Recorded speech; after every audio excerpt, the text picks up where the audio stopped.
সিলেটে বসতবাড়ি থেকে পানি নামলেও ঘরের চারপাশের পানি এখনো নামেনি। অনেকেই পানিবন্দী অবস্থায় রয়েছেন।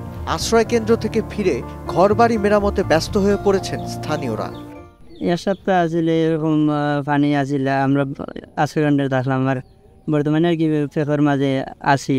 খাওয়া দাওয়া ও ধান সেটা লইছিল, আমার স্বামী বেন চালাই গেছে ধান সারি বানি, ও এমন সময় ধান সারি বানি ও বাড়ি ডালাই থুকাই নিছিলাম। আর ও গুঞ্জারি আমরা এখনো বর্তমানে খাইয়া যত বইনাতে পানি পড়ছে, বাইশও পানি মানে টুলি লগে আসিল, ওগুলা কিচ্ছু ওরা না। টিন বিন যা যেটা আসিল সারা ভাঙ্গে সেঙ্গে গিয়া তো গ্রিন টিন করিয়া লাভটাও আনিয়া লাগাই যা একটু জব আছে, তেইশের পানি আবার খেতে উঠতেও পড়ছে না। বন্যার পানি ধীর গতিতে নামছে বলে জানিয়েছে পানি উন্নয়ন বোর্ড।